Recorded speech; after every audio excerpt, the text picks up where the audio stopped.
Hello guys, let's talk about the pressure. We'll start with the concept of pressure.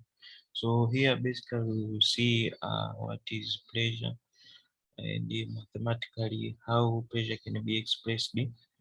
So pressure is defined as the force acting normal or perpendicular to a unit surface area. So a force that is acting normally or perpendicular means that at 90 degrees to a certain unit surface area of a place is what we call pressure. So basically, as you can see, the key terms or the things that are involved there are force in the surface area. So pressure depends on the force applied, that is the amount of push or pull to an object, and the surface area that is a place covered. So mathematically you can express as pressure equals to force over area. Now the unit of pressure is in Newton per square meters, and this unit is usually referred to as Pascal. However, due to the fact that the measurement of pressure may result to a very large numbers or small numbers, so there are other units used in measurement of the pressure. So these units are just there to fit up when the measurements are too high or too small. Now these other units are such as atmosphere, millimeters of mercury, tall, and bar, whereby in simple expressions that 1 Newton per meter square equals to 1 Pascal, 1 atmosphere equals to 760 millimeter mercury, and the 1 atmosphere equals to 1 bar. Noted that for a given amount of force, the smaller the area of application, the greater the pressure applied or the greater the pressure exerted. This means that if the area that the certain kind of forces are applied is large, this means that the pressure will be great, will be small. But if the area is small, then the pressure will be high. So basically, you can say that uh, the amount of pressure is the inverse proportion to the area. So if the area is smaller, that the force which is applied on it, the greater the pressure will be exerted. But if the place, the area is large, then the pressure will be small. Hope that's clear. Moving on, I see the dependence of pressure on the surface of contact. We've already seen how the pressure is dependent on the amount of force. Now, this other factor that is dependent of pressure on the surface area of contact or area. So the pressure in soil depends on the surface area of contact. A force applied by a small area exerts a high pressure as compared to when it is applied by a large surface. Now, this is well explained by the formula that we said before: pressure is equal to force over area, meaning that when the value of area is smaller, then the value of pressure will be large, and when the area is large, for the same amount of force, the value of pressure will be small. That is to say that the increase in area causes the decrease in pressure for the same amount of force. That's why various concepts can be explained that example, feet of elephant cannot sink into soft soil even if these elephants they are heavy due to the large surface area of elephant feet. The other one is the sharp edges of knife cut easily than a blunt knife because a sharp knife has a small surface area. The tractor and the other heavy trucks works on a soft ground, it cannot sink due to the large surface area of the tires. And the last one is that we see that if we feel great pain if we carry a bucket of water with a thin handle than when we use a wide and hence the handle. Let's see the application of pressure due to solids. This pressure is to use in the making of different objects such as screw, nails, pins, spears, and arrows, which all these of the items are given sharp points to increase their penetrating power, which is the application of concept of pressure. The second one, that it helps some of the living organisms for self-defense. Example, this fish uses its sharp fins to protect itself from the dangers other animals. The third one is that when one walks on his shoes with the sharp pointed heels, they exert greater pressure on the ground than when wearing flat shoes. So basically helps in walking. The other one is that it helps in construction of railways.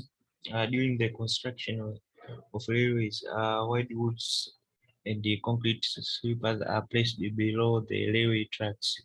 This is done in order to provide a large surface area over which the weight of the train acts. So this is the safety measure to train tracks.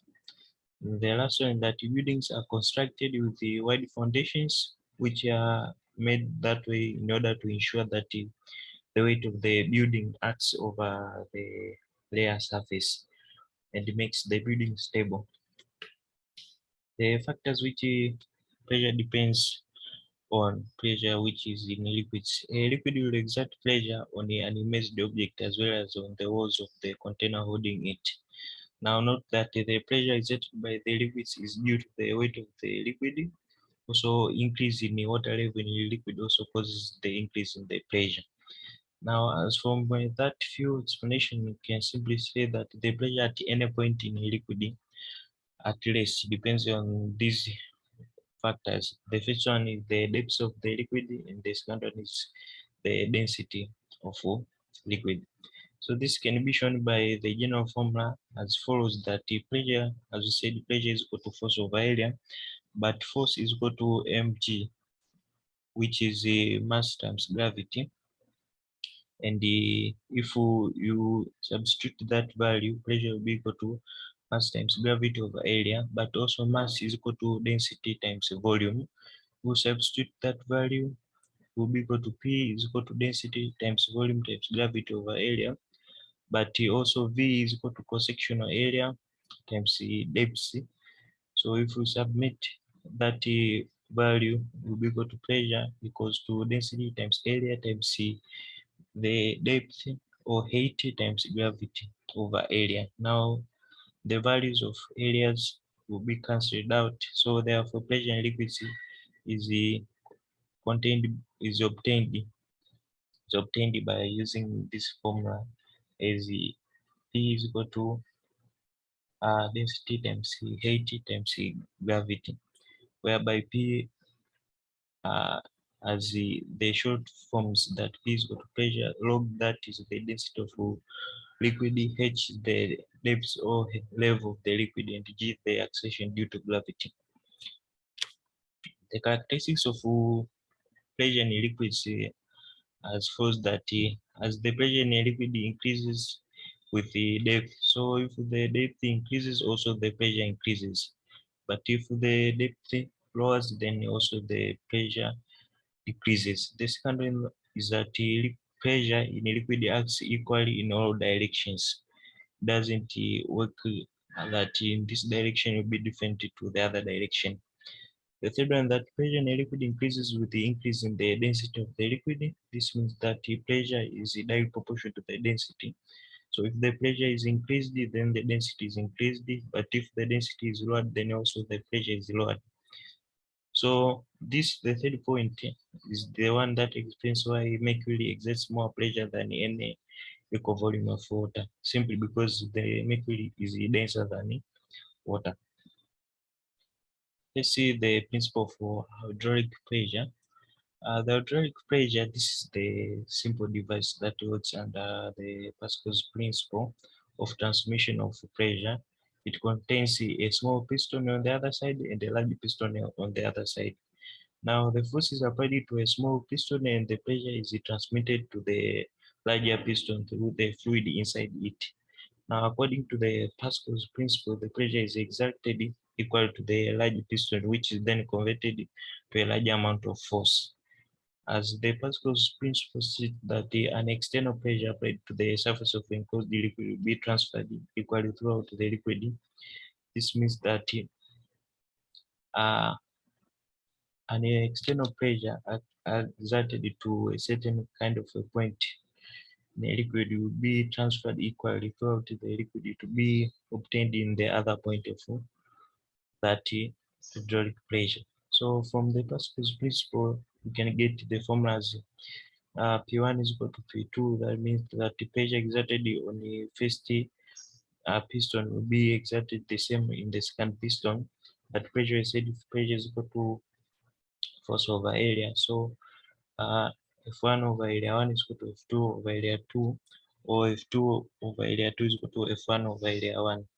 So if, for example, we are looking for the value of F2, that is the amount of force exerted in the second piston. So you can just make it as the subject, and then you get that F1 area 2 is equal to over upon area 1.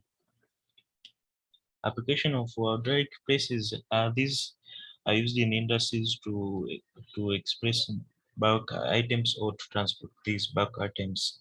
The second one that are used in the hydraulic brake system. The third one that is used in the industries in the forming of metals. Fourth one is that since the hydraulic press acts like a lift, so it is used in lifting heavy loads.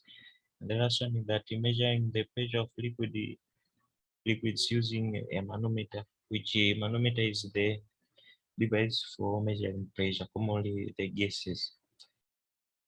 Thank you for listening.